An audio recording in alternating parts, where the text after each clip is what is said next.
Hey guys, so it's been a while. Yeah, that's because unexpectedly, there's just incredibly loud construction in my apartment building for an entire month. So that's great.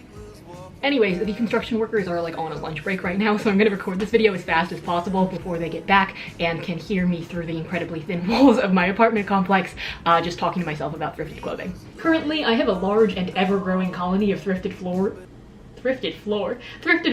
waiting on my floor to show you guys. But first, here's a little tour of my favorite thrift stores in New York and where I got all of them. Just tell me what you want from me, because I don't know what happened. I don't know how we got here. She woke up and... So my favorite spot for thrifting is right off the Morgan Avenue stop in Bushwick, where there are two massive thrift stores on the same block for maximum thrifting efficiency. The first is L Train Vintage, where prices run from around $10 for a t-shirt to $40 for a leather jacket. Unfortunately, it's definitely more expensive than Goodwill or Salvation Army, but in exchange, they have a pretty well curated selection, so I think the price is kind of fair for what you get. Particularly the men's section in the fall and winter absolutely snaps with preppy quarter zips and sweaters and vintage jackets in corduroy and denim and leather and like literally any fabric you can dream of. Can you tell I'm getting a little bit turned on just talking about it? The other thrift store right around the corner is called Urban Jungle, which is much larger and much less expensive. The prices here run around $5 to $10 for a t-shirt, $10 for jeans and dresses, and $10 to $20 for jackets. The first time I walked in here, my little thrifting heart almost exploded because it's literally just like a warehouse full of clothes. I honestly don't think my clips do it justice. It is so huge. It can be pretty overwhelming because there's so much stuff to look through, but I've always had good luck finding some fancy vintage pieces in the dress section. If I don't want to bop out to Brooklyn, my go-to in Manhattan is, surprise surprise, another L Train Vintage. This one is in East Village and it's definitely smaller and more expensive than the Bushwick locations because, well, just about everything is smaller and more expensive in Manhattan, but it still manages to cram a pretty sizable selection between its two floors. I usually have the most luck searching for graphic tees and jackets here. There's also a Goodwill near Union Square that I've gotten a couple things from. It's super well organized, but the selection is pretty small and largely consists of clothes from like the 2000s and 2010s from brands like J. Crew, Banana Republic, Madewell, American Eagle, rather than those like super old, funky, obscure vintage pieces that I'm usually on the hunt for. It is a really great spot though if you're looking for more modern or professional clothes. And lastly, I also did some thrifting randomly out in like the northern New Jersey suburbs. I forgot to get video footage, so I only have these super cringy photos I took in the car, but honestly I found some really cool stuff there, and in my opinion, a fancy New York thrift store will never beat the stuff you can find for like $5 in a suburban Goodwill. And that concludes my thrift store tour. Here's the haul. You see what I'm saying about the construction noise? So the first thing I got is this blue quilted jacket. I don't know why I nearly just forgot the word jacket there. It's been a smooth brain year for me, I'm gonna be honest. It has a contrast corduroy collar.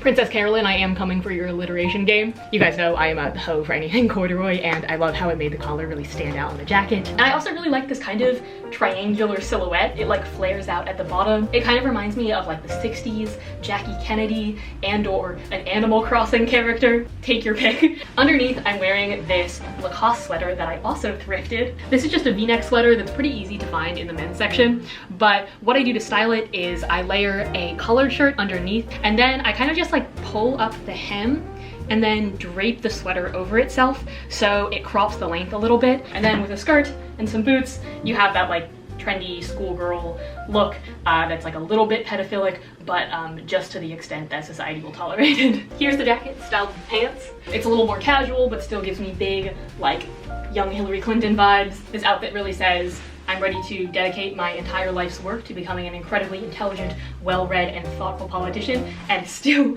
somehow lose the presidency to a reality TV star. They ask you how you are, and you just have to say that you're fine when you're not really fine. Recently, I've had pretty good luck in the men's section, finding like preppy men's quarter zips. I don't know what you would call this. Blues Clues cosplay. Owning a yacht cosplay. Actually understanding the rules of water polo cosplay. Being emotionally unavailable cosplay. Young Republicans Club cosplay. Real talk, my sexuality almost entirely revolves around movies of men in suits. Think Joseph Gordon-Levitt in Inception, Suits, the TV show, which is kind of self-explanatory.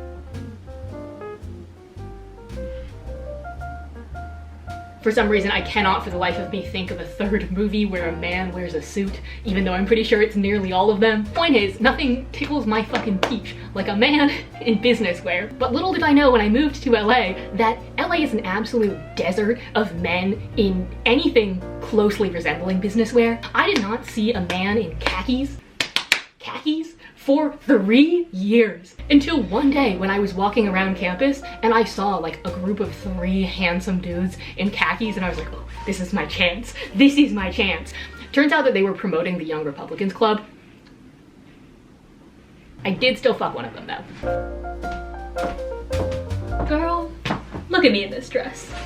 Look at me in this dress. Yes, I did fold the hem about 3 inches higher so it would barely cover my ass. Because if you don't accidentally flash someone a little bit of your ass during a New Year's party, what did Jesus die for? It's velvet, it's got a little sparkly detail around the top, the puff sleeve.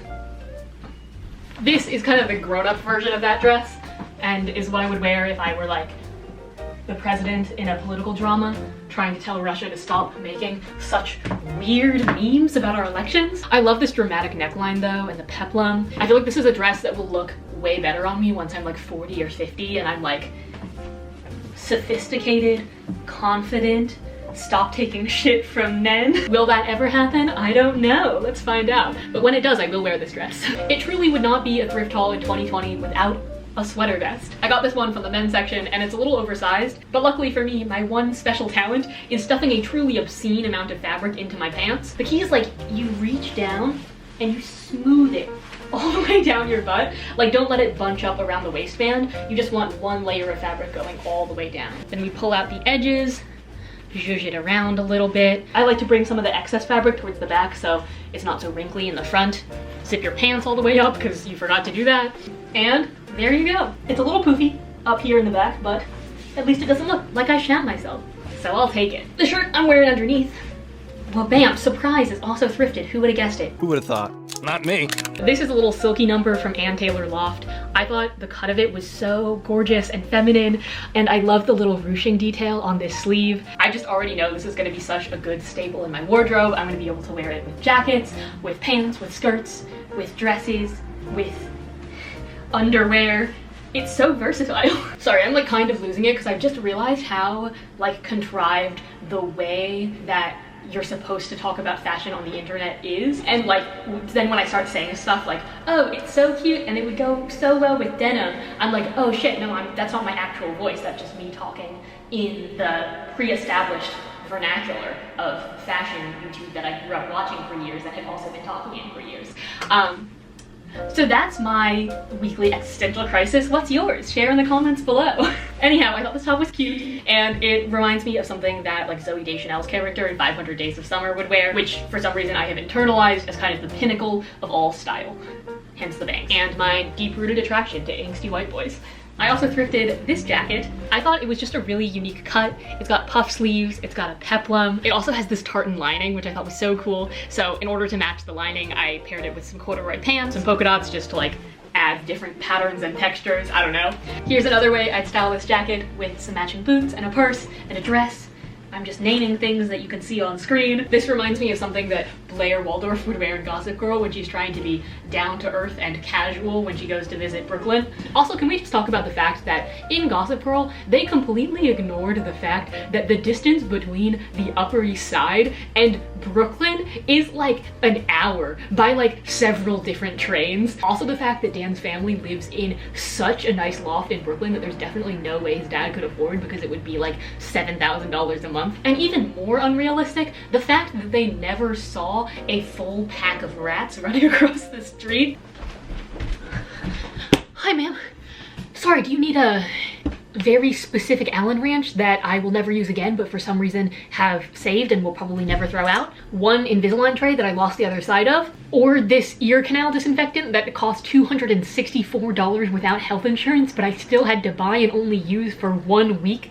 Oh, you do? Thank God. Well, good thing I had these overalls. Yeah, I got these overalls. Bob the Builder wishes he had this style. They look like this. The legs are nice and flowy, which I actually find kind of weirdly comforting. It reminds me of like when a hoodie is oversized and it goes over your hands. That's like this, but for my feet. One of the straps is broken, but I've just been tying it in a knot because I'm too lazy to fix it right now. I've mostly been styling it either with just a bra and leaving this little sexual overall side of my torso cut out, or I go full on Mario and style it with this red leather jacket. Red leather? Yellow leather.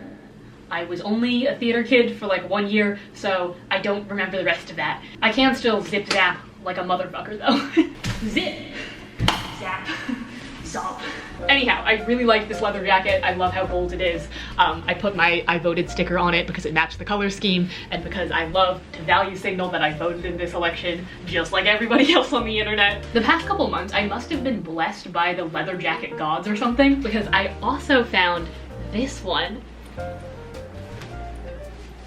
Look at that, my dude. It has pink racer stripes and a little corset lace-up detail. This leather jacket is honestly like cooler than I am. Like if I went to high school with this leather jacket, I would not be invited to their parties. Also, just by coincidence, I already happen to own this top, which matches the color scheme of this jacket perfectly. It even has the exact same little style of pink inserts. So I thought they went really well together. I feel really cool in this outfit. I feel like a Spice Girl or like a sexy Power Ranger. So the things I thrift generally fall into one of three categories. First, basics that I wear all the time, they go with anything. Second, statement pieces that I have to build an outfit around. And thirdly, absolutely absurd vintage dresses that I have no reason to wear or to own, but I just saw them and went, ooh, pretty, I want that. So yeah, this is a dress that I own now. I don't know why, but I like it a lot. It has this incredible ruched bodice with a floral embroidery detail, and it came with this strap of fabric. I don't really know what to call this, and I thought it was kind of dumb, but then I laid it over my shoulders and all of a sudden understood the drama. This is essentially the fabric equivalent of holding a spatula in your hand for emphasis. How dare you insult me at my own ball? Papa, fetch the chickens from the back. How Archibald, if only you knew what you did to me. Oh, thank you. Thank you. That was my audition for Disney's next multicultural princess. It's the exact same plotline they've made for hundreds of years, and she still kind of has Eurocentric features, but it's refreshing and diverse because she's mixed. Oh shit, what if I like draped it like a cape? Excuse me? Excuse me? That is so cute. I thought this dress was cool because it has a flower embroidered on it. Look at how ridiculously huge that flower is. It's so cute. And I paired it with my funky strappy loafers, and I thought maybe I would add on little statement bag like this one that I also thrifted. Okay, my caffeine high is officially wearing off and the construction workers are gonna come back in a second. So, speed round of tops that I thrifted. This vintage pink one for tea time with my British grandmother. She's dead now, but let's ignore that for the video. This Ariana Grande vibes top for dating a guy who you guys say looks like Pete Davidson, but I think he's just a white boy who's sleep deprived, which is almost the same thing, but not quite. This shirt, which I probably should not be wearing as an atheist. This top for when I spend a truly obscene amount of time making over apartments that I will only ever live in for 1 year. And this top for when I'm 50, flirty, and trying to not so subtly signal that I'm interested in younger men. And that is all I have for you guys. Thank you so much for watching. My floor has come full circle and is now once again a gigantic pile of thrifted clothes. It's the circle of life. I don't think any of those notes were correct. I'm so sorry. Thanks for watching and I'll see you guys soon. Bye.